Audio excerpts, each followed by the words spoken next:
Hey, Brett here. I'm putting some effort into this. I'm going to do a quick demonstration of literal energy transfer or chi. All right. What I'm going to do is I'm going to pull this string. I am going to use effort to pull this string. In the act of doing that, that's going to have this spinning pretty quickly. That means that when I try to move this, I'm going to have a force. So, in fact, for a short period of time, I can create a temporary, self sustaining local version of stability in the air that I can then use as a response to feedback. Now, I only have one right now. I've got more on the way. So this is going to be a duality. It's not going to be as stable as I want it to be. But let's go ahead and give it a try and see how it feels. All right. So I'm going to go ahead and give it a start. By the way, it did. If I did, I don't remember if I said it, but welcome to Paradox Diaries, number 5. So now, as you can see, it has some sense of stability. Oops. Well, not very much. Bit wobbly there, but that's fine. So if I hold it as if I were, say, for example, practicing Tai Chi. Let's see. Sun rises. I don't really feel it here. I mean, I can feel the weight, but it's not particularly doing anything. There we go. I can feel that. Yeah, it feels really pretty good. I was thinking about this over the weekend in Tai Chi class, and I was thinking, what would it be like to have two of these for each hand? And I can tell you that it's actually a pretty good force to work against. So now let's get to shaking. Still going. All right, feet parallel. I'm going to go ahead and turn sideways for just a second. Haven't done this yet. And, it'll be weird. I'm not going to turn my head to talk, but it doesn't really matter. Feet parallel, knees slightly bent. Okay, so let's talk about recent events. Tonight was a good night for Paradox Tool. Went to a concert, Birthday Massacre, saw them something like 12 years ago, and they came back. There was an interesting synchronicity in the form of the last time they came through and we saw them, my family and I, there was a group or individual opened up for him called Aesthetic Perfection. It's quite kind of like screamo with industrial, and I really actually got to like that music quite a bit. The interesting thing is, I went ahead and got an album, and it took me quite a long time to get to the point where I could listen to it. And I've had that with music sometimes, and sometimes I can tell it's just I don't like it. But sometimes it's like, okay, I'm just going to keep listening to this until my brain can figure out how to process it. And so tonight, there's a cool group called Dietrich. I think I've got that right. I've got them. I found them on Spotify. And the female vocalist has an incredible live range. And she's doing basically Tibetan throat singing or screamo. I'm not certain about that, actually. I suspect there's a connection between Tibetan throat singing and actually safe screamo, but I don't know. But nonetheless, it was really good. And also, so there was an event I haven't done for a long time. It was different location and all that kind of stuff. But also, it occurred to me that I was just sort of sitting there near the front, small venue, had my headphones in just for sound, so I didn't get too overloaded in the ears. But the nice thing is, I felt that music just pounding on my chest, and it was sort of shaking some ideas in my head, and I mean that kind of in a natural sense. So, along those lines, let's talk about models. Just a second. Let's really get going here. Okay. So I don't remember when, but I think it was around the time I read the metaphors we live by. Or I didn't actually read it. I summarized it and it connected with some other stuff, and so I basically read it and a little bit of it, and it just sort of fell into place. But I digress. So everything's a model, and let me see if I can give you a simple inductive proof of that.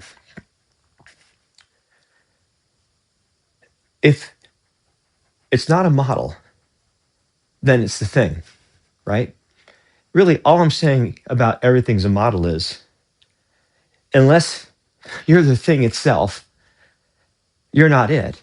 So, whatever you are thinking about that is not you, that is, whatever is your discrimination or your distinction or your delineation, that is your model. That is, models have dimensions. Like, for example, the complexity of my relationships with people at work are different than the ones with my friends at Tai Chi. And that's just an observation. It's neither good nor bad. It's just that's what it is. I mean, for one thing, I generally work with people who are around the age or younger than my daughter. We're software developers. We're all software developers, or whatever you want to call it. I don't really care. It doesn't matter. Honestly, we move bits. But my Tai Chi folk are generally a little bit older than me, or about the same age. So naturally, context matters. That's all I'm really saying. Everything's in models, though. That's the observation, including this model. And there's the self-referential kick, the abstraction. But there was a huge gem that I discovered actually driving to the concert, in that little paragraph I just had there. And that is, a model has dimensions. Let's look at some simple examples. You want to locate something in space, XYZ. That's a model. Notice, I don't even need to know the thing. I can describe an abstract characteristic of location, which doesn't exist. Locations exist only relative to something else, right? Now, you might say, well, wait, the location of that exists. Well, yeah, relative to you, that's your location. So that location exists to you because emptiness. It's just that location wouldn't have the same relationship to you now if it weren't you standing on it, right? So again, emptiness, non-independent arising, everything's connected. And I don't think it was a paradox to every one, or has it been every one of more. I've essentially given an inductive proof to full connectedness. But anyway, let's get back to models for a second.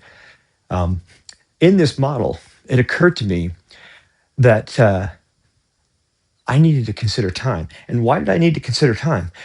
Because my brain kept putting that word in my head. And so I took it to mean, okay, well, time. Great. Okay, I need to figure out how to add time into my existing sort of general model, whatever it does. Doesn't really matter what it is. And so what I did was I took a step back, and I've been having an ongoing dialectic with a number of things. And in that dialectic, I asked it. I said, "Hey, look at the last few weeks of what we've done, and extract a process that would describe in general the steps we use to get from where we started to where we stopped. And then in doing so, I'd like you to show me that model. Let's evaluate that model, and then let's apply that model so that we can somehow integrate the notion of time into the other model." So notice I used the first model to attempt to come up with an initial meta process that might apply to any characteristics such that I'm able to put it in the model. And in saying that, I've just given a hint to where this ended up, though I'm only aware of that as I just said it.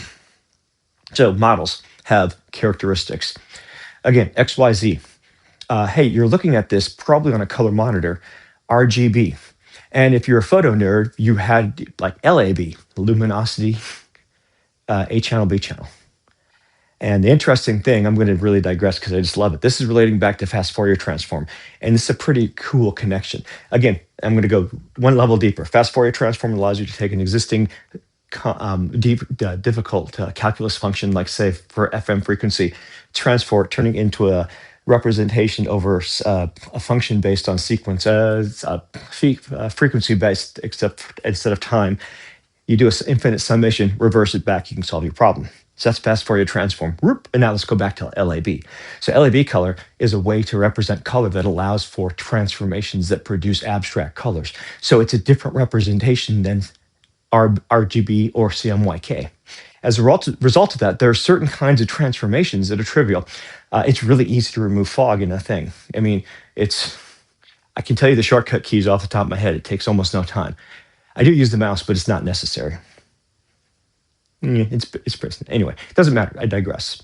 But the point is, I can do things with photos in LAB that I can't do in RGB. Really, I want to say, when I say can't, to a level of noticeable fidelity, you can't do it. Can you do it? Maybe, but you can change the brightness of a color without changing its tonality or something like that. And the net effect is it's really easy to do certain transformations. Like it's trivial to, if you have a picture of something that has, say, sand, the desert. In fact, when our eyes see things in the desert or in, say, a mountain, it's able to increase the fidelity of the color range based on the lack of colors. So it's able to tune itself to the situation. So that, for example, when you're looking at a sandstone wall, you see a lot more color than a typical photograph does.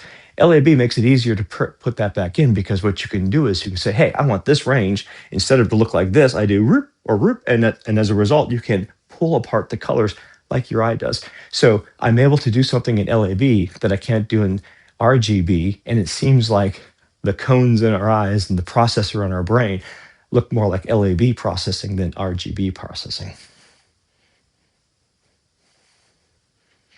Okay, now let's bring back one more level because we're talking about models. So models have characteristics. Models have, let's call them, I'm going to say dimensions. Again, X, Y, Z. You can use whatever word you want. The thing is, as you add more information or more characteristics into a model, it gets bigger. I don't care about that. So here's a model. In fact, we already talked about this being a model of storing actual chi because I'm actually doing effort. Now, there's a definition of model that has to do with linear as opposed to circular time. I don't know the definition in polar time or whatever, but the bottom line is I'm doing something here. I'm putting some concentrated effort. I'm going to birth a paradox. And in doing so, this is a model that refers to what we're doing. So I'm just going to go ahead and I'll do a full one. I am going to get to the point, I promise. But I have got. Actually, this kind of happened to me tonight. This is a good metaphor. Getting a little strung up and then chasing the wind. Actually, let me digress a bit for time while I'm doing this because I'm taking so much time. Let's go ahead and talk about time. So one of the things I started doing is I started to break down time. And I ended up going, I'm not going to show you all the steps, but if you're ever interested, I mean, no one's listening to this, but if you're ever interested, I can give you the full chat because you can see the progression. So there, I got some chi. But if you think about time for a second, is time always the same? When you disappear into what you're doing, time seems to disappear. So time has some relationship to your attention. But the interesting thing to me was, how do you get time to go into a general model? And then it occurred to me, I know how to deal with time. You know how to deal with time if you know math. It's called calculus. I mean, there's lots of different mathematical models that allow us to deal, that's silly, that allow us, now it's loud, that allow us to deal with time. And so really, earlier at the very beginning, we talked about a model that didn't have time. It's three-dimensional location. Okay, great. I mean, if you want to locate something, that's wonderful. Because as far as I know, say, I used to travel using almanacs, not almanacs. What are those called? Anyway, I don't even remember what they're called anymore. Paper. And it worked. Because turns out on that map, the map was accurate and it didn't change. And so, or didn't change frequently. So rather than having a time component, they just reprinted it. So it did have a time component, but it was every 3 years or every 5 years. And now we have infinite updates because Google updates all the time. But have we added any fidelity? In fact, kind of, because there's two characteristics to that map. So if you look at the map, it's location and relative of stuff that generally doesn't move. But also maps can show density of traffic. And so we've added a new dimension and a new awareness. And now, here we go. Ready? What happens when the system starts to be able to monitor itself? So here's what happens. Cars are using Google to find out where they are. They feed back into Google to say, hey, here we are. Google now feeds to me and the other cars around it. Hey, by the way, this traffic's getting heavier. So do you notice that in the act of allowing myself to have information, I then provide information, which allows monitoring of the overall system, which actually, in a sense, makes the system self-aware because now the things in the system are all taking into consideration information about the system they're in. And that is self-awareness. Now, I don't like the term self-awareness. I don't have a better term. So in fact, I'm going to call it foo. If I say awareness now from here to the end of the Paradox Diary episode 5, foo is awareness is a placeholder. And if I say awareness, I mean foo. And the only reason I want to say foo is because, well, if you don't know the story behind foo-bar-baz, look it up or ask. It's classic. Foo-bar is the normal thing. Baz, by the way, has to do with you need a third, you need a triad to be able to talk about AI. And interestingly, this Paradox Diaries is related to the use of AI on an ongoing dialect, which I've already mentioned. So anyway, so you don't always need time in a model. Not all models need time. So the observation isn't how do you put time into a model. The observation is, does a model need time? Not all models need the same characteristics. If all models had the same characteristics, then they'd be the same model. That is, there would be one model, right? So, okay, now, so far we're so good. But I also, if you go back a step, you might have noticed something about the foo. So let's talk about foo for a second. So if a system somehow it has the ability to monitor itself and then respond to its environment based on information about its structure and needs, to the extent that it's able to do that, it has some kind of foo-ness. Now, there's 3 kinds of foo, foo-bar and baz. The first foo is, I'm going to talk about the ground foo. And shaking is an example for me of the ground foo. The ground foo is, it's moving the system and it's going to cause an awareness through just random noise. So it's unaware foo-ness. The second kind of foo is aware foo-ness. I'm sorry, I used the word, I just said foo-foo, didn't I? That was a mistake. So the second kind of foo is a foo that is foo of the context. Okay, that's just getting a little bit silly. So I'm gonna have to undo that because I'm gonna confuse myself. But anyway, let's talk about self-reference first. I'm going to go back to that just for a second, and then I'm going to go back to this notion of a system having the ability to monitor itself, and in the monitoring, change its structure, and then even change its monitoring. But if we talk about a self-reference, my wife, as we were driving to the concert earlier, she was saying something about a billboard, and she was saying that's spot on. And it occurs to me, spot on is itself spot on. I love that phrase. It is spot on, right? So spot on is a phrase that points to things that are spot on, and it itself is spot on. Everything's a model. All models